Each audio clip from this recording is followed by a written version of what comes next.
பத்மஸ்ரீ விருது உங்களுக்கு கிடைக்க போகுது அப்படின்ற அனௌன்ஸ்மெண்ட் வரும்போது உங்கள் மனநிலை எப்படி இருந்தது? ஆக்சுவலாக எனக்கு அனௌன்ஸ்மெண்ட்டே வரல. அரவிந்தோட கல்ச்சர் என்னன்னா நேரத்துக்கு வரணும், எளிமையாக இருக்கணும், பொறுமையாக இருக்கணும், நோயாளிக்கு மரியாதை கொடுக்கணும். சில பெண்கள் வந்து ஒரு ஆடம்பரங்கிற ஒரு பேரில் இல்லை மேல்நாட்டு கலாச்சாரத்தில் நீங்கள் இறங்கிட்டீங்கன்னா கீழே கீழே தான் போவீங்க, மேலே வரவே முடியாது. ஒவ்வொரு 6000 ஊழியர்களும் எங்களுக்கு 6000 பாஸ். தந்தி டிவி நேயர்களுக்கு வணக்கம்.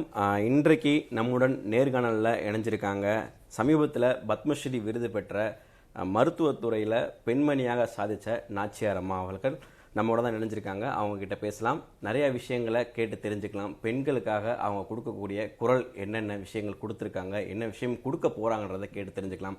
வணக்கம் மேடம். வணக்கம். பத்மஸ்ரீ விருது பெற்றதுக்கு தந்தி டிவி சார்பாக வாழ்த்துக்கள் மேடம். தேங்க்ஸ். ஓகே, எப்படி இருக்கும் இந்த அனுபவம்? பத்மஸ்ரீ விருது ரொம்ப நல்லா இருக்கு, ஒரு திருப்தியாக இருக்கு, ஒரு நம்ம பாடுபட்டதுக்கு ஒரு நல்ல பலன் இருக்கு. எங்களுடைய பெரியவர் டாக்டர் வெங்கட்சாமி, என்னுடைய தமையனார், அவருடைய கனவு நினைவாக ஒரு வாய்ப்பு.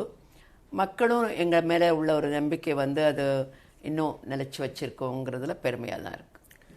மேம், பத்மஸ்ரீ விருதுன்றது வந்து இன்றைக்கி எல்லாருடைய கனவில் இருக்கக்கூடியது. ஸோ பத்மஸ்ரீ விருது உங்களுக்கு கிடைக்க போகுது அப்படின்ற அனௌன்ஸ்மெண்ட் வரும்போது உங்கள் மனநிலை எப்படி இருந்தது? ஆக்சுவலாக எனக்கு அனௌன்ஸ்மெண்ட்டே வரல. ஓகே. அன்னைக்கு மறுநாள் வந்து யூஸ்வலாக கான்டாக்ட் என்னுடைய தமையனாருக்கோ என்னுடைய அண்ணா ஹஸ்பண்டுக்கு வரைச்சா எங்களுக்கு முதல் நாள் தெரிஞ்சது. எனக்கு வந்து இந்த இன்கம் டேக்ஸ் கிளியரன்ஸ் அதெல்லாம் பண்ணுறாங்க. நான் நினச்சேன் அது இயற்கையாக பண்ணுறாங்களாக்குன்னு. எனக்கு காலையில் 4 மணிக்கு தான் ராமநாதன் வந்து என்னுடைய லிஸ்ட்டு வந்து ஜனவரி 25 நைட் மிட் நைட் 12 o'clock அப்புறம் தான் அந்த அனௌன்ஸ்மெண்ட் வந்து முதல் இன்ஃபர்மேஷன் ராமநாதன் தான் கொடுத்தாரு. அப்போ கூட எனக்கு கொஞ்சம் எக்ஸைட்மெண்ட் இல்லை, எனக்கு ஒருவேளை சரியாக இருக்குமோ தப்பாக இருக்குமோ அப்படின்னு. மறுநாள் காலையில் பேப்பரில் நாங்கள் அன்றைக்கி தற்செயலாக ஸ்ரீரங்கம் போகிறதா இருந்தது, போயிருந்தோம். அங்கே வந்து தான் போகிற வழியிலேயே எங்களுக்கு நிறைய நியூஸ் கால்ஸ் வந்ததுக்கப்புறம் தான் எனக்கு தெரியும். ஹாப்பியாக இருந்தது, ரொம்ப சந்தோஷமாக இருந்தது, திருப்தியாக இருந்தது. ஒரு நிறுவனத்துக்கு இவ்வளோ நல்ல பேர் மக்கள் கொடுத்தது வந்து ஒரு மகிழ்ச்சியாக இருந்தது. ஓகே. அந்த டெல்லியில் உங்கள் கூட சேர்த்து பார்த்தீங்கன்னா வந்து நிறைய செலிபிரிட்டிஸ் இருந்திருப்பாங்க. பிரதமர், ஜனாதிபதியிலேருந்து எல்லாருமே அங்கே தான் வந்து இருந்திருப்பாங்க. அவங்க கூட அந்த நேரம் எப்படி இருந்தது உங்களுக்கு? ரொம்ப பெருமையாக தான் எனக்கு. அதாவது அந்த ஒரு இந்த கேபிட்டல் சிட்டி டெல்லியில் வந்து நம்முடைய ஜனாதிபதி, பிரதம மந்திரி, மற்ற முக்கிய மந்திரிகளோடு இருந்து நமக்கு இந்த விருது வாங்குறச்ச நம்ம பண்ண உழைப்போ களைப்போ கஷ்டங்களோ எல்லாமே அங்கே தெரியலை. ரொம்ப பெரிய ஒரு பெருமையோடு தான் நான் நின்றுட்டு இருந்தேன். இன்னொன்று வந்து நமக்கு கொடுக்க வேண்டியது கொடுத்துருக்காங்க, ஒரு அங்கீகாரம் நல்லா கிடச்சிருக்கு. நம்ம வந்து அதுக்காக உழைக்கலை. அந்த மக்களாக நம்மளுக்கு தேர்ந்தெடுத்து நம்ம பேர் சொல்லி நம்ம நிறுவனத்துக்கு கொடுத்துருக்கிறது வந்து ரொம்ப பெரிய பெருமை தான். பெரிய அங்கே மேடைகள்லையும் சரி, அந்த மொமெண்ட்டில் வந்து பிரதமரோ இல்லை ஜனாதிபதியோ உங்ககிட்ட ஏதாவது பேசுனாங்களா சுவாரஸ்யமாக? பேசலை. பிரதமர் மோடி வந்து எல்லாரையும் இண்டிவிஜுவலாக ஒவ்வொருத்தரோட கையும் பிடிச்சு கேட்டார். அப்போ சொன்னார் டாக்டர் சாஹிப் அப்படின்னாரு. அப்போ தெரிஞ்சிருக்கு அவருக்கு. நான் சொன்னேன் we are from Aravind eye hospital அப்படின்னாரு. அவர் சிரித்தார், அவ்வளோதான். அவருக்கு தெரியாதுங்கிறத நம்ம அவ்வளோ கூட்டத்தில் தெரியாது. ஆனால் ஒவ்வொருத்தரையும், என்னையோ ஒரு விவசாயி இருந்தார், ஒரு மரம் நட்டின ஒரு அம்மா இருந்தாங்க, எல்லாரையுமே தனியாக வந்து அவங்க கையை பிடிச்சி ஒரு ஷேக் பண்ணி அவங்களுக்கு ஒரு அங்கீகாரம் கொடுக்குறது வந்து ரொம்ப ரொம்ப பெருமையாக இருந்தது. சாதாரணமாக பேசுவாங்க எல்லாரும், ஒரு இவ்வளவு ஒரு யதார்த்தமாக இருக்காது. ஆனால் எனக்கு வந்து ஒரு யதார்த்தமான ஃபீலிங் இருந்தது. ஓகே. மருத்துவத்துறையில் சிறந்த மருத்துவர், அதுவும் ஒரு பெண்ணாக நீங்கள் பல்வேறு சாதனைகள் பண்ணியிருக்கிறதுக்காக தான் இந்த விருதை உங்களுக்கு கொடுத்துருக்காங்க. குறிப்பாக வந்து பல கோடி பேருக்கு வந்து இந்த கண் பார்வை அது சிகிச்சை மூலமாக வந்து கொடுத்துருக்கிறதா வந்து தகவல்கள் சொல்கிறாங்க. அதை பற்றி விஷயங்கள் ஷேர் பண்ணலாமா? இப்போ நீங்கள் பார்த்தீங்கன்னா, இப்போ எல்லா நாட்டை விட நம்முடைய இந்தியாவில் ஜனத்தொகை அதிகம், எல்லாருக்கும் தெரியும். இந்தியாவில் கிராமங்கள் அதிகம், எல்லாருக்கும் தெரியும். இந்தியாவில் கிராமங்களில் கடகோடி மக்களுக்கு மருத்துவ சேவை இன்னும் சரிவர போகலைங்கிறதும் எல்லாருக்கும் தெரியும். அப்போ அதனால் எத்தனை ஏழைகள் நீங்கள் பார்த்தீங்கன்னா கிராமத்தில் ஒரு கம்மாய்க்கு பக்கத்துலேயோ கோவிலுக்கு பக்கத்துலேயோ ஒரு வயசானவங்க ஒரு குச்சி வச்சுட்டு பேரம்பேத்தி அதை போயிட்டுருப்பாங்க. இது நாங்கள் அன்றாடம் பார்க்குற ஒரு காட்சி. நாங்கள் கண்டாக்டர் ஆனவுடனே என்னுடைய தமையனார் வந்து முதல்ல இது என்ன நினச்சாருன்னா, அந்த மாதிரி வயசானவங்க தேவையில்லாமல் பார்வை, இப்போது ஒன்றுமே பண்ண முடியாது அப்படிங்கிறச்ச நம்ம விடலாம். ஐயோ ஒரு சின்ன கண்ணாடி கொடுக்குறோம், அந்த கண்ணாடியில் முழு பார்வை இருக்கிறச்சு அது எவ்வளோ பெரிய கொடுக்கறது கண்ணாடி தான், ஒரு 500 ரூபாய்க்குள்ளே முடியும். ஆனால் அந்த 500 ரூபாய் கண்ணாடி வந்து ஒரு வாழ்க்கையே மாற்றுதுங்கிற விஷயம் அவங்களுக்கு தெரியாது, எங்களுக்கு தெரியும். அப்போ இந்த விஷயத்தை நம்ம எப்படி ஒவ்வொரு கிராமத்து ஜனங்களுக்கும் கொண்டு போய் சேர்க்கணும், அவங்களுக்கு எவ்வாறு நம்ம ஒரு குறைந்த செலவில் இல்லை செலவே இல்லாமல் பார்வை கொடுக்கணுங்கிற எண்ணம் வந்து என்னுடைய தமையனாருக்கு தான் ஆரம்பித்தது. அந்த விஷயத்தை நம்ம எல்லாருக்குமே நாங்கள் ஃபேமிலி மூலமாகவும் மற்ற ஊழியர்கள் மூலமாகவும் எப்படி சிறப்பாக நடத்தணும் அப்படிங்கிறது தான் எங்களுடைய குறிக்கோள். அப்போ வந்து நாங்கள் 76 வந்து ஒரு சின்ன அளவில் ஒரு 11 பெட்டு படுக்கையோட ஒரு வாடகை கட்டடத்தில் ஒரு 5 எம்ப்ளாயோடு நாங்கள் ஆரம்பித்தோம். இப்போ எங்களுடைய குறிக்கோள் வந்து ரொம்ப ஒரு அழுத்தமான ஒரு குறிக்கோள் வச்சுருந்தோம். எப்படின்னா, குறைந்த செலவில் தரமான சிகிச்சை, ஏழை எளிய மக்களுக்கும் சரி, நடுத்தர மக்களுக்கும் சரி, இல்லை வசதி இருக்கிறவங்களுக்கும் சரி, ஆணோ பெண்ணோ கிராமமோ டவுனோ பணம் இருக்கோ இல்லையோ எல்லாருக்குமே கண் பார்வை நிச்சயமாக அவங்க உரிமை அப்படின்னு எங்களுடைய குறிக்கோள். ஒரு வயசானாச்சுன்னா அந்த டிக்னிட்டி போயிடும். வீட்டில் வந்து அந்த கணவனார் பாருங்கள் கண்ணு தெரியல மூலையில் படுத்திருக்கிறாரு, சாப்பாடு கொடுத்தா கொடுப்பாங்க, அந்த அவருடைய சுயமரியாதையும் இழக்கிற மாதிரி ஆயிடுது. அவர் ஒரு மனிதனாகவே கன்சிடர் பண்ணலை. அந்த பெருந்தன்மையை நம்ம எப்படி திருப்பி கொண்டு வர்றது, அந்த பொருளாதாரத்திலேயோ டிக்னிட்டியோ அவருடைய வேலையிலையோ எல்லாத்துலேயுமே நம்ம இழக்கிறோம். இப்போது பொதுவாக ஒரு விஷயம், பொதுவாக இப்போ மருத்துவமனைகள் ஆரம்பிக்கிறதே பார்த்தீங்கன்னா இன்றைக்குள்ளே சொன்னால மக்கள் மத்தியில் வந்து எப்படி இருக்கும்னா, மருத்துவமனையில் வியாபாரம் அப்படின்ற விஷயத்தை தான் எல்லாமே கொண்டு வராங்க. இப்போ நீங்கள் வந்து பல வருஷத்துக்கு முன்னாடியே இந்த மருத்துவமனையை வந்து சர்வீஸாக கொண்டு வரணும்னு பிளான் பண்ணியிருக்கீங்க. பொதுவாக வந்து பணம்ன்றது வந்து எல்லா துறைக்குமே முக்கியமான ஒரு விஷயம். நீங்கள் இன்றைக்கி ஒரு பில்டிங் கட்டணும், ஒரு சிரஞ்சு வாங்கணுன்னா கூட வந்து நீங்கள் வந்து பணம் கொடுத்து தான் வாங்க வேண்டிய சூழ்நிலைகள் இருக்கும். இவ்வளோ பெரிய நிறுவனமாக, இவ்வளோ பெரிய மருத்துவமனையாக, பல்வேறு கிளைகள், கிட்டத்தட்ட 100க்கும் மேற்பட்ட கிளைகள் நீங்கள் வச்சுருக்கீங்க. இது உருவாக்குறதுக்கு ஆரம்ப காலகட்டத்தில் இது பணம்லாம் உங்களுக்கு எப்படி வந்தது? முதல்ல வந்து எங்கள் கையில் பணம் இல்லை. அதாவது நாங்கள் எல்லாருமே கவர்மெண்ட்லேருந்து ஒர்க் பண்ணி வந்தோம். 3 பிரச்சனைகள் தான் முதல்ல எங்களுக்கு மருத்துவமனை ஆரம்பிக்கிறச்ச வந்தது. முதல்ல இது வந்து அதுக்கான ஊழியர்கள் இல்லை, ஹியூமன் ரிசோர்ஸ்ன்னு சொல்லுவாங்க இல்லையா. இப்போ நாங்கள் 3 பேர் தான் நாங்கள் பிளான் பண்ணது. இப்போ ஒரு நிறுவனம் பண்ணணுன்னா எல்லாத்துக்கும் அதுக்கு ஒரு மேனேஜர் வேணும், ஒரு கேஷியர் வேணும், ஒரு நர்ஸ் வேணும், ஒரு அந்த அந்த அந்த இது தெரியலை. 2வது நெருக்கடி என்னென்னா கையில் பணம் இல்லை. நாங்கள் சும்மா 2-3 லட்சம் வச்சுட்டு தான் இதெல்லாம் பேசணும். 3வது எப்படி பண்ணுறதுன்னு தெரியலை. ஒரு நிறுவனத்தை நம்ம எப்படி கொண்டு போனால் அது லாப நோக்கம் இல்லாமல் செலவை குறைச்சி நிறைய மக்களுக்கு பயனடைகிற மாதிரி எப்படி செய்கிறது, இந்த நோகவுன்னு சொல்லுவோம் இல்லையா. இந்த 3மே எங்களுக்கு சேலஞ்சாக இருந்தது. ஆனால் குறிக்கோள் ஸ்ட்ராங்காக இருந்தது. ஆரம்ப கட்டடத்தில் எல்லோரும் சொன்னாங்க, நீங்கள் நிறைய மக்கள்கிட்ட போய் நீங்கள் பணம் கேட்டிங்கன்னா கொடுப்பாங்க, அதை வச்சு நடத்தலாம் அப்படின்னு சொன்னாங்க. நம்ம பேங்க்குக்கு முதல்ல கடன் கேட்டோம். பேங்க் வந்து எங்கள் வீடு, எங்கள் அண்ணா வீடு, எங்கள் நகைகள் எல்லாமே நாங்கள் பேங்க்கில் டெபாசிட் பண்ணோம். அப்போது அந்த கவர்மெண்ட் பேங்க் என்ன சொன்னாங்கன்னா, இது பத்தாது, இன்னும் கொஞ்சம் வேணுங்கிறச்ச பெரியவர் சொன்னார், எங்களுக்கு மீனாட்சி அம்மன் கோயிலை தவிர வேறு எந்த கட்டடமும் இல்லை அப்படின்னு சொல்கிறச்சு தான் கொஞ்சம் பேர் சஜஸ்ட் பண்ணாங்க, நீங்கள் டொனேஷன் வாங்கலாம். அப்போ நாங்கள் விரும்பலை, ஆனால் போனோம். போய் அங்கே ஒரு 10 நாள் தங்குறச்ச ரொம்ப ரொம்ப குறைச்சலான ஒரு பணம் கிடைச்சது. அது கிடைக்கிறச்ச நம்ம எவ்வளோ கூனி குறுகி, அவங்களுக்கு முன்னாடி எங்களுடைய படிப்பெல்லாம் ஒரு இது இல்லாமல் இருந்தது. அந்த நேரத்தில் தான் எங்கள் பெரியவர் ஒரு சபதம் எடுத்தார், நம்ம யார்கிட்டையும் பணம் வாங்கக்கூடாது, கடன் வாங்கக்கூடாது, லோன் வாங்கக்கூடாது, நம்மளாக உழைச்சி சின்ன சின்னதாக ஆரம்பிக்கலாம் அப்படின்னு. அப்போ அந்த 11 பெட்டோடு ஆரம்பித்தோம். இப்போ இன்றைக்கி 135 சென்டரோடு இருக்கோம். இப்போ இன்றைக்கி வந்து எங்களுக்கு இந்த சேலஞ்ச் எல்லாம் அதிகம் இல்லை. இதை நாங்கள் இன்னொரு மற்ற மருத்துவமனைகளுக்கும் இதை சொல்லிக் கொடுக்குறோம். இந்த வளர்ச்சியை நீங்கள் எப்படி பார்க்குறீங்க? இந்த வளர்ச்சி வந்து நாங்கள் யாருமே எதிர்பார்க்காத வளர்ச்சி. அதுக்கு ஸ்ட்ராங்காக பின்னணி வந்து எங்களுடைய ஒரு உண்மையான குறிக்கோள். இப்போ 48 வருஷத்தில் நாங்கள் 10 கோடி மக்களுக்கு வந்து நாங்கள் 10 மில்லியனு 1 கோடி மக்களுக்கு நாங்கள் கண்ணொளி கொடுத்துருக்கோம். இதில் எவ்வளோ பேர்த்துக்கு மேடம் இலவசமாக பண்ணி கொடுத்துருக்கோம்? இலவசமாக 45% இலவசமாக பண்ணுறோம். இந்த இலவசம் வந்து ஒவ்வொரு மருத்துவமனையிலும் தனி பில்டிங் ஒன்று இருக்குது. இதை தவிர முகாம்கள் நடத்துகிறோம். இதை தவிர கிராமங்கள்லேயும் கண்ணொளி திட்டங்கள் அப்படி அங்கே வந்து 20 ரூபா கட்டினா போதும், நீங்கள் ஒரு ஆயுள் மெம்பர் ஆயிடுவீங்க. 20 ரூபாய்க்கு மருத்துவம். ஆமாம், கண் அதனால மருத்துவம். 20 ரூபாய்க்கு மருத்துவம் பார்க்குறேன்னு சொல்கிறீங்க. பல லட்சம் பேர் வரப்போ இருப்பாங்க. இப்போ நீங்கள் உங்களோட எம்ப்ளாயீஸும் இருப்பாங்க. கிட்டத்தட்ட உங்ககிட்ட பல்லாயிரக்கணக்கான எம்ப்ளாயீஸும் வந்து ஒர்க் பண்ணுவாங்க. டாக்டர்ஸ் இருப்பாங்க, அவங்களுக்கு நீங்கள் சம்பளம் கொடுக்கணும். நிச்சயமா. அதே மாதிரி லேபர்ஸ்க்கும் நீங்கள் சம்பளம் கொடுக்கணும். நிச்சயமா. எலக்ட்ரிசிட்டி பில் இருக்குது, எல்லா விஷயங்களுமே இருக்குது. பார்த்தீங்கன்னா ஃபுல் ஏர் கண்டிஷனோட வச்சுருக்கீங்க பில்டிங்கை. இதெல்லாம் எப்படி சாத்தியமாகுது, எப்படி பண்ணுறீங்க? இதுதான் எங்களுடைய ஒரு தாரக மந்திரம். வந்து எங்கள் மருத்துவமனையை நாங்கள் கொண்டு வர்ற விதம் மேனேஜ்மெண்ட் எஃபிஷியன்சி அப்படின்னு சொல்லுவாங்க.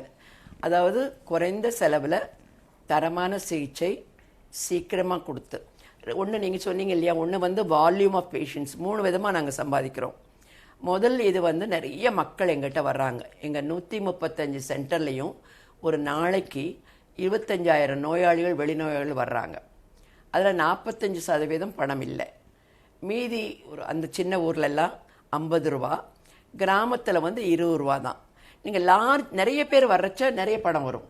இப்போது 4 பேர் வந்து 500 ரூபான்னா 2,000 ரூபா வரும். அது 40 பேராக இருந்ததுன்னு வச்சுக்கோங்க. எங்கள் மார்க்கெட்டிங்க்கும் அது உதவுது. நான் எங்கே ஆப்ரேஷன் பண்ணிங்கன்னா அரவிந்தில் பண்ணி 40 பேர் சொல்கிறச்ச எங்களுடைய எந்த விளம்பரமும் இது தூக்கி விளம்பரத்தோட காசெல்லாம் குறைச்சிருக்கு. இதில் விளம்பரமே இருக்காது எங்களுக்கு. அதிகமான நோயாளிகளை நாங்கள் பார்க்குறோம், அதனால பணம் வருது. ரெண்டாவது வந்து ஒர்க் எஃபிஷியன்சின்னு சொல்லுவாங்க. ஒவ்வொரு டாக்டரோ அல்லது நர்ஸோ அல்லது எந்த ஊழியராக இருந்தாலும் அவருடைய 8 மணி நேரமும் உபயோகமாக செலவழிக்கணும். முக்கிய காரணம் வந்து நாங்கள் கொஞ்சம் சிக்கனமாக இருப்போம், எளிமையாக இருப்போம். இப்போ எங்கள் மருத்துவமனையில் படோபடம் இருக்காது, ஆடம்பர செலவுகள் இருக்காது, பெரிய ஒரு செல்வாக்கு, அரசியல் செல்வாக்கோ மற்ற செல்வாக்கோ நாங்கள் அது அவ்வளவு.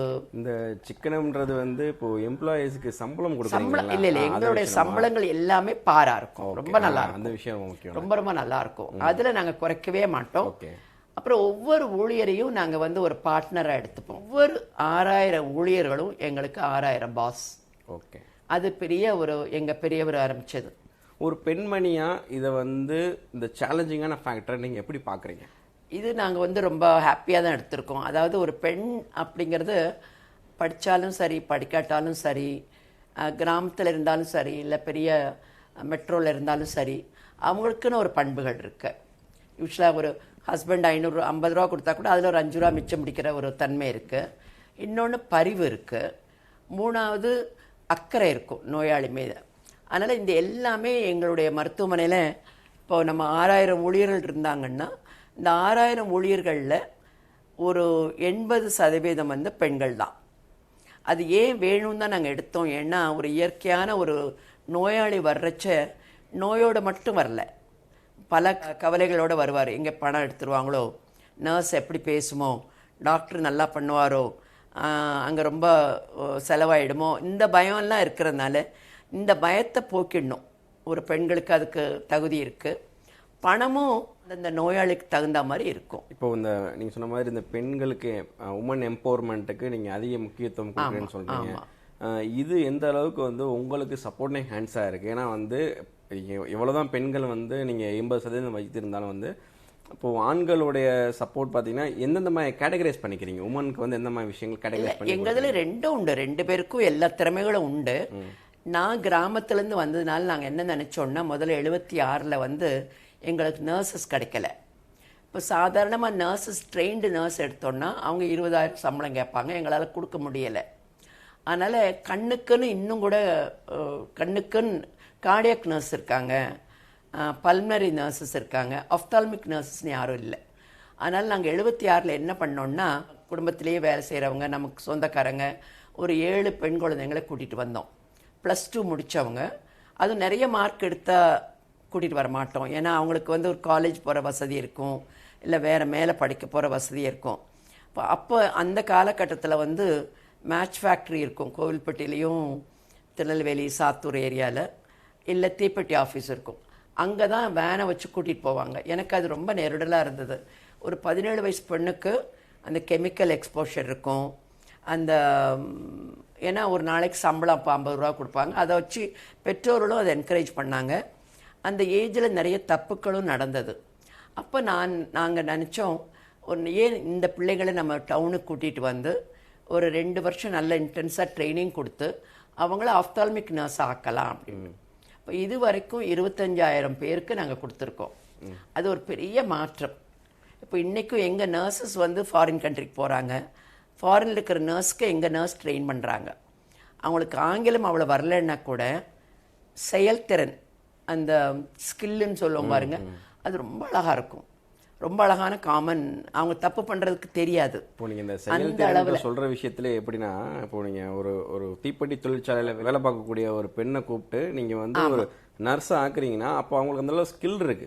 இல்லாட்டி அவங்க பிக்கப் பண்ணிக்க முடியாது இல்லைங்களா? நிச்சயமா முடியாது. அப்போ இல்லாமல் நீங்கள் வந்து இது கொண்டே வந்திருக்க முடியாது. ஸோ அவங்களும் அதை பிக்கப் பண்ணிக்கிட்டனால தான் அது சாத்தியமாச்சு. இன்னொரு முக்கிய விஷயம், அவங்க வேலையே பார்க்கல வேற எங்கேயுமே, ஆனால் தப்பு பண்ண தெரியாது அவங்களுக்கு. அந்த 17 வயசு பெண்ணை நமக்கு அந்த யூனிஃபார்ம் போட்டு நம்முடைய கல்ச்சரை நம்ம சொல்லி நம்முடைய குறிக்கோளை கொண்டு போனால் எல்லாரும் பண்ணுவாங்க. இப்போ அந்த 17-18 வயசு பிள்ளைங்களை எந்த மாற்றமும் நம்ம கொண்டு வரலாம். அதனால் அது ஒரு பெரிய வெற்றி. அதுக்கப்புறம் நாங்கள் வந்து வெளியில் ட்ரெயின் ஆன பிள்ளைங்களை எடுக்க மாட்டோம்.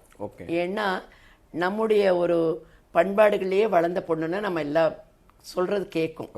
இப்போ வெளியில் தெரிஞ்சு இல்லை 20 வயசுக்கு மேலே வந்து அரவிந்தோடைய பண்பாடு, அரவிந்தோட கல்ச்சர் என்னன்னா நேரத்துக்கு வரணும், எளிமையாக இருக்கணும், பொறுமையாக இருக்கணும், நோயாளிக்கு மரியாதை கொடுக்கணும். நோயாளி தான் நம்முடைய கஸ்டமர். நம்முடைய கஸ்டமர் டாக்டர் இல்லை. அது ஆணோ பெண்ணோ வயசானவங்களோ கிராமத்தோ அவங்க தான் இல்லைன்னா நம்ம இல்லை. அதனால் அவங்களுக்கு மரியாதை கொடுக்கணும், பண்புகள் இருக்கணும், எளிமை இருக்கணும். இதுதான் அரவிந்த் கல்ச்சர்னு சொல்லணும். நேர்ந்த அவராமை வந்து ரொம்ப இருக்கணும், உண்மையாக இருக்கணும். இது எல்லாமே இந்த கல்ச்சரை நாங்கள் நல்லா இனாக்குலேட் பண்ணிடுவோம். எங்களோடய தான் வளருவாங்க. வளர்ச்சி அவங்க கல்யாணம் ஆகி போனால் கூட ஒரு நல்ல மனைவியா நல்ல தாயா அது இருக்கிறது எங்களுக்கும் பெரிய பெருமை தான். இப்போது இந்த கண் மருத்துவமனையில் நீங்கள் பண்ண சாதனைகள் இருக்குது. என்னென்ன சாதனைகள் இன்னும் பண்ணலான் இருக்கீங்க? அதற்கான என்னென்ன ஆராய்ச்சிகள்லாம் பண்ணிகிட்டு இருக்கீங்க? இப்போ வந்து எங்களுடைய இதில் எப்படின்னா எல்லா காம்பனண்ட், ஒரு 6 காம்பனண்ட் இருக்குது. ஒன்று வந்து சர்வீஸ், கண் டெஸ்ட் பண்ணுறது. ரெண்டாவது எங்களுக்கு போஸ்ட் கிராஜுவேட் இந்தியாவிலேயே ஒரு ப்ரைவேட் எம்எஸ் பிஹெச்டி இருக்கிறது எங்களுடைய ஒரு ஸ்தாபனம் தான். எங்களுடைய மாடலை மற்ற மருத்துவமனைகளுக்கு எந்த விதத்தில் நம்ம கொண்டு போய் செலவு பண்ணுறோம், நாங்கள் இவ்வளோ தான் செலவு குறைச்சலாக இருக்கோம், இதில் நீங்கள் இப்படி பண்ணிங்கன்னா செலவு குறையும், இப்படி பண்ணாங்கன்னா தரம் கூடும், அந்த மாதிரி ட்ரைனிங் கொடுக்குறோம். உலகம் ஃபுல்லாக நீங்கள் வந்து உங்களுடைய பிஸ்னஸை எக்ஸ்பேண்ட் பண்ணி போகும்போது அதே நேரத்தில் வந்து இன்னமும் வந்து அந்த டொனேஷன்ஸ் எதுவும் வாங்காமல் தான் பண்ணுறீங்களா, இல்லை இப்போது என்ன பண்ணுறீங்க? ரிசர்ச் ஃபவுண்டேஷன் ஒன்று தான் donation. Aravind medical research foundation இருக்கு பாருங்க, அது ஒன்று தான் ப்ராஜெக்டுக்காக கவர்மெண்ட் இருக்கும், இல்லைன்னா ப்ராஜெக்ட் டிவிஷன். வேற எந்த மருத்துவமனையிலையும் நாங்கள் டொனேஷன் வாங்குறது இல்லை. சப்போஸ் அங்கே ஒரு உண்டியல் இருக்குது பூஜை ரூமில், 5 ரூபா 10 ரூபா போடுவாங்களுடைய, நாங்களாக வாயை திறந்து நீங்கள், அது எங்களுக்கு பெரிய பெருமை. ஏன்னா அதனால தான் இவ்வளோ கர்வமோடு நாங்கள் இருக்கலாம். ஒருத்தர் டொனேஷன் வாங்கிட்டோன்னா அவங்களுடைய ஒரு யோசனைப்படி நாங்கள் கேட்கணும், நடக்கணும். அவங்க இவங்களுக்கு ஒரு முக்கியத்துவம் கொடுக்க சொல்லுவாங்க, அந்த முக்கியத்துவம் கொடுக்கணும். இல்லை நீங்கள் இந்த அரசாங்கத்தில் வாங்கணுன்னா, இல்லை இந்த மினிஸ்ட்ரிக்கு நம்ம ஒன்றுமே கிடையாது எங்களுக்கு, நாங்கள் ஃப்ரீ பேர்டு தான். ஓகே, நீங்கள் இப்போ உமன் எம்பவர்மெண்ட்டை பற்றி பேசுகிறனால இந்த விஷயம் கேட்குறேன். வருங்காலத்தில் இருக்கக்கூடிய இப்போ இருக்கக்கூடிய ஜென்ரேஷன் இந்த பெண்களுக்கு வந்து நீங்கள் என்ன சொல்லணும்னு நினைக்கிறீங்க? அவங்க உங்களை போல் ஒரு சாதனை பெண்மணியாக வர்றதுக்கு, இப்போ நிறைய பேர் ஹவுஸ் ஒய்ஃபாக இருப்பாங்க, ஒர்க்கிங் உமனாக இருப்பாங்க. ஸோ எல்லாருமே வந்து பெண்கள் தான், எல்லாருமே அவங்கவுங்க வாழ்க்கையில் போராடக்கூடியவங்க தான். அவங்களுக்கு நாச்சியார் அவங்களுடைய ஒரு அட்வைஸ் என்னவா இருக்கு? இல்லை, இது ஒரு பெரிய ரொம்ப எளிய ஒரு விஷயம். நம்மளாக இருக்கணும் ஒன்று. இப்போ எங்களுக்கு வந்து ஒரு இந்த பண்பாடுகள், நம்முடைய நாடு வந்து பாரத நாட்டில் பண்பாடுகளுக்கு ரொம்ப முக்கியத்துவம் கொடுக்கணும். ஆனால் நிறைய பெண்கள் அந்த மாதிரி என்னை மாதிரி நிறைய பேர் எங்களை மாதிரி இருக்கிறாங்க. சில பெண்கள் வந்து ஒரு ஆடம்பரங்கிற ஒரு பேரில் இல்லை மேல்நாட்டு கலாச்சாரத்தில் நீங்கள் இறங்கிட்டீங்கன்னா கீழே தான் போவீங்க, மேலே வரவே முடியாது. அதே மாதிரி ரொம்ப இன்டெலிஜென்ட்டாக இருக்கணும், கோல்டு மெடல் வாங்கினா தான் இந்த துறையில் வளர்ச்சி அடைய முடியும் அப்படின்னு எடுத்தோன்னா, நான் ஒரு நல்ல எக்ஸாம்பிள். நான் ஒரு சாதாரணமாக படித்த ஒரு மாணவி தான். நான் எந்த காலத்துலேயும் மெடல் வாங்கினதே இல்லை. ஆனால் எனக்கு வந்து ஒரு நேர்மையாக இருக்கணும், பணிவாக இருக்கணும், எளிமையாக இருக்கணும் அப்படிங்கிறது தான். அதனால் எல்லா துறையிலையுமே படிப்பு ரொம்ப முக்கியம் இல்லை. படிப்பு வந்து நம்மளை மேம்படுத்தணும் ஒழிய படிப்பு நம்மளை திசை மாற்றி கொண்டு போயிடக்கூடாதுங்கிறது தான். இந்த காலத்தில் பெண்கள் எல்லா துறையிலையும் இருக்கிறீங்க. ஆனால் நம்ம பாரத நாட்டு கலாச்சாரத்தோடு நம்ம எல்லாரும் இருக்கணும், பண்பாடுகளோடு இருக்கணும், நேர்மையாக இருக்கணும். இருந்தீங்கன்னா அதே மாதிரி பணிவும் இருக்கணும், சிக்கனமும் இருக்கணும். அது இருந்தால் எந்த பெண்மணியாக இருந்தாலும் சரி. கிராமத்தில் எத்தனையோ பேர் நம்மளை விட கெட்டிக்காரங்க இருக்காங்க, முன்னால் வரலாம் அப்படிங்கிறது தான் என்னுடைய ஒரு ஆசை. அரவிந்தில் வந்து 80% வந்து பெண்களுக்கு முக்கியத்துவம் கொடுக்குற மாதிரி வந்து நீங்கள் விரும்பக்கூடிய துறைகளில் வந்து இங்கெங்கெல்லாம் வந்து பெண்களுக்கு முக்கியத்துவம் கொடுக்கணும், இத்தனை சதவீதமாக நீங்கள் கொடுக்கணும்னு சொல்லி நீங்கள் வைக்கக்கூடிய கோரிக்கைகள் எது இருக்கா? எனக்கு என்னென்னா இப்போ எல்லாருக்கும் இருக்குது, எல்லாருக்குமே இந்த திறமை இருக்குது. கவர்மெண்ட்டும் நிறைய சப்போர்ட் பண்ணுறாங்க. இப்போ எல்லா துறையிலையும் பெண்கள் வர்றாங்க. இப்போ இந்த வருஷம் பேட்ச் மெடிக்கல் காலேஜில் எடுத்தோன்னா, போஸ்ட் கிராஜுவேட் ட்ரைனிங் எடுத்தோன்னா 80% பெண்கள் தான். பெண்கள் எல்லா துறையிலையும் வரலாம். ஆனால் எல்லா துறையிலையும் அந்த பெண்மையோட ஒரு கௌரவமாக நம்ம இருந்தோன்னா எல்லா துறையும் நமக்கு சிறந்தது தான். அதே சமயம் பாதுகாப்பும் எல்லா இடத்துலையும் இருக்கணும். அது ஒரு பெரிய ஒரு சில இடங்களில் நம்ம நிறைய கேள்விப்பட்டிருக்கோம் பெண்களுக்கு பாதுகாப்பு இல்லைன்னு. அந்த நிறுவனங்களும் அதுக்கு அவங்கள சப்போர்ட் பண்ணுறதுல நிச்சயமாக ஒரு அவங்களுக்கு ஒரு டிக்னிட்டி, ஒரு சுயமரியாதை, ஒரு பாதுகாப்பு, ஒரு மரியாதை எல்லாம் கொடுத்தோன்னா பெண்கள் நிச்சயமாக இன்னும் மேலே வருவாங்க. ரொம்ப நன்றி மேடம், உங்களுடைய வேல்யூபிளான டைமை எங்களோட ஸ்பெண்ட் பண்ணீங்க. ரொம்ப மகிழ்ச்சி. இந்த அவார்டு வந்து நீங்கள் செஞ்ச சாதனைகளுக்கு இந்த அவார்டு உண்மையிலே டிசர்வ் தான். இன்னும் பல்வேறு அவார்டுகளை வந்து நீங்கள் வாங்கணும் அப்படின்றத எங்களுடைய தந்தி டிவி சார்பாக வாழ்த்து. நிச்சயமாக இது எனக்கு வந்து உங்களுக்கு மிக்க நன்றி. இவ்வளோ நாள் எங்களை கொண்டு வந்த பொதுமக்கள், கிராம மக்கள் எல்லாருக்குமே அவங்க சொந்த மருத்துவம் மாதிரி எங்களுக்கு ஒரு ரெஸ்பெக்ட் கொடுக்குறதா, அதை நாங்கள் இன்னும் தொடர்ந்து நாங்கள் வேலை செய்யணுங்கிற ஒரு ஆவலோடு நாங்கள் நிறுத்திக்கிறோம். தேங்க்யூ. செய்திகளை உடனுக்குடன் தெரிந்து கொள்ள உடனே சப்ஸ்கிரைப் பண்ணுங்க.